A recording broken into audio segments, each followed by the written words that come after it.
Вы на канале «Горизонт событий». Приветствую всех, кто следит за стремительными изменениями на нашей планете. Сегодня 16 мая, и мы начинаем свежий выпуск природных катаклизмов, аномалий и чрезвычайных событий за прошедшие сутки. В пятницу сильный ливень обрушился на юг Китая и затопил мегаполис Гуанчжоу. Метеорологическая станция сообщила о рекорде. Всего за 1 час выпало 117,6 мм осадков, что соответствует двухдневной норме для этого региона. Из-за сложившейся критической ситуации власти КНР объявили красный уровень погодной опасности. Из-за непрекращающегося ливня оператор China Railway Guangzhou Group остановил движение поездов по высокоскоростным магистралям, связывающим Гуанчжоу со стратегическими городами Чжанцзян и Цзямэнь. Работа детских садов, школ и высших учебных заведений была приостановлена. Городские улицы превратились в бурные реки, под воду ушли подземные паркинги. Для оперативной ликвидации последствий стихии городское водное управление направило на улицы более 1700 спасателей. Гидрологи предупреждают, что уровень воды в малых и средних реках региона дельты Жемчужной реки может подняться на высоту до 6 метров, что создаст угрозу новых оползней и прорыва дамб.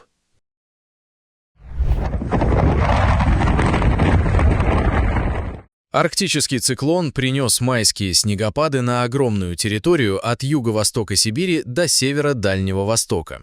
Основной удар стихии пришелся на Охотский округ Хабаровского края. Аномальный характер погоды затронул и сопредельные территории Якутии, Колымы и Чукотки, где высота уже имеющегося снежного покрова местами увеличилась сразу на несколько сантиметров, а ночные температуры опустились до отметки минус 10 градусов. Синоптики связывают происходящее с высокой нестабильностью воздушных масс, которые в первой половине мая уже привели к рекордным метелям в Западной Сибири и на Урале, а теперь сместили эпицентр штормовой активности на восток страны. Добрался майский циклон из Хабаровского края и в Магаданскую область. Он принес с собой в регион снегопад, метель и шквалистый ветер с порывами до 20 метров в секунду. Непогода вызвала ухудшение видимости и образование плотного снежного покрова на дорогах. Большинство местных автолюбителей уже успели сменить зимние покрышки на летние перед началом дачного сезона. Массовый выезд транспорта на неподходящей для таких условий резине привел к всплеску аварийности и многочисленным дорожно-транспортным происшествиям. Городской общественный транспорт в сложившихся условиях вынужден курсировать с увеличенными интервалами. Дорожные и коммунальные службы переведены на усиленный режим работы. Из-за разгула стихии временно введено ограничение на работу паромной переправы через реку Яна в Вольском округе. Власти настоятельно рекомендуют жителям отказаться от использования личных автомобилей и отложить поездки за пределы населенных пунктов. По прогнозам синоптиков, сложная метеорологическая обстановка и отрицательные температуры сохранятся на Охотском побережье региона еще в течение 2 суток. Мощное землетрясение магнитудой 6,7 произошло в пятницу вечером у восточного побережья крупнейшего японского острова Хонсю. По данным геологической службы США, эпицентр сейсмического события находился примерно в 49 километрах к востоку-юго-востоку от прибрежного города Афунато в префектуре Ивате. Очаг стихии залегал на глубине около 44 километров под дном океана, из-за чего колебания земной коры отчетливо ощущались жителями нескольких префектур северо-восточного региона Тохоку. По предварительным отчетам экстренных служб, сообщений о жертвах, пострадавших или серьезных разрушениях инфраструктуры не поступало. На объектах энергетического сектора, включая ближайшие атомные электростанции, никаких внештатных ситуаций или отклонений от нормы зафиксировано не было. В качестве меры предосторожности железнодорожная компания East Japan Railway Company временно приостановила движение скоростных поездов Синкансен на линии Тохоку между Токио и Син-Аомори. Сейсмологи напоминают, что Япония находится в зоне Тихоокеанского огненного кольца, где фиксируется высокая тектоническая активность, и призывают оставаться бдительными из-за риска возникновения повторных толчков в ближайшие дни.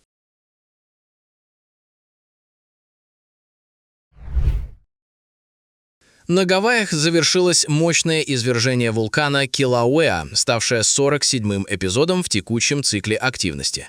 Фаза непрерывного фонтанирования лавы из северного жерла в кратере Хале-Мау-Мау длилась около 9 часов и прекратилась в ночь на 15 мая. Специалисты Гавайской вулканической обсерватории зафиксировали, что в пиковые моменты активности раскаленная магма взмывала на высоту до 213 метров. Шлейф пепла и вулканические газы под воздействием конвекционных потоков поднялись на высоту до 6000 метров над уровнем моря, из-за чего Национальная метеорологическая служба США выпустила предупреждение о пеплопаде для близлежащих районов. Выбросы тефры, частиц вулканического стекла и так называемые волосы Пеле выпали как на закрытых смотровых площадках внутри национального парка, так и в жилых общинах к северо-востоку от вершины. После прекращения фонтанирования приборы деформации почвы сразу зафиксировали возобновление инфляции или раздувания вулкана, что указывает на новое накопление магмы и высокую вероятность следующих эпизодов в ближайшие недели. Из-за непрекращающихся проливных дождей на горные склоны восточного побережья Тайваня обрушились оползни, в результате чего тонны грязи, камней и сломанных деревьев сошли на дорожное полотно автомагистрали Сухуа, заблокировав въезды в тоннель Чонде. В месте схода оказалось полностью парализовано автомобильное сообщение. Параллельно со сходом селей в близлежащих районах уезда Хуалянь начались сильные наводнения. Потоки грязной воды затопили железнодорожные пути между станциями Херен и Чонде, что заставило компанию Taiwan Railway Corporation временно приостановить движение поездов в обоих направлениях на данном участке. В пострадавшие зоны направлена дорожная техника и спасатели. Специалисты подчеркивают, что ситуация в регионе осложняется высокой нестабильностью грунта из-за частых сейсмических толчков.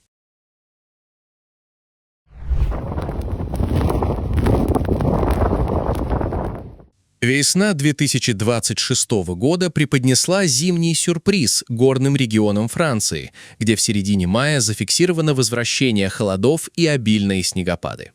В то время как большая часть страны готовится к летнему сезону, на горнолыжных курортах Пиренеев и Альп установилась погода, характерная для разгара января. На западе горной гряды, в департаменте Атлантические Пиренеи, прошел интенсивный снегопад. Температура воздуха в районе курорта опустилась до 0 градусов Цельсия.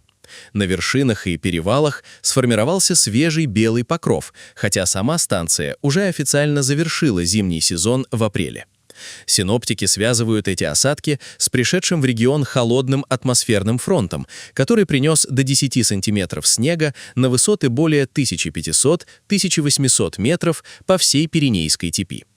Одновременно с этим еще более масштабный снежный циклон накрыл Альпы. В департаменте Савойя, а также в соседней Верхней Савойе в период с 14 по 15 мая снегопады приняли массовый характер. Метеорологи отмечают, что хотя майские снегопады в горах не являются исключительным явлением, столь плотный покров и резкое похолодание в середине месяца фиксируются все реже.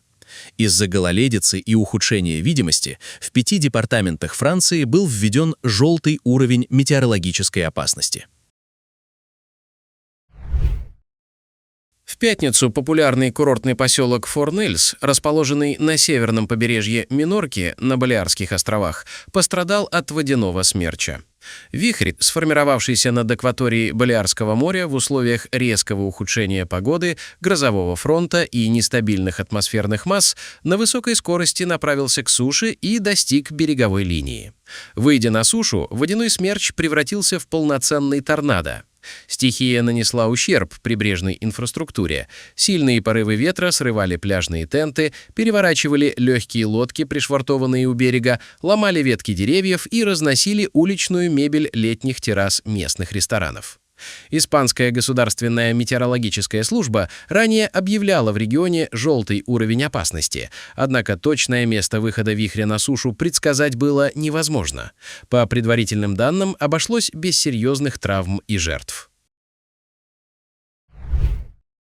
В Амурской области, вблизи автодороги Благовещенск-Свободный, произошел крупный ландшафтный пожар, который привел к серьезному задымлению трассы и создал опасную обстановку для участников дорожного движения.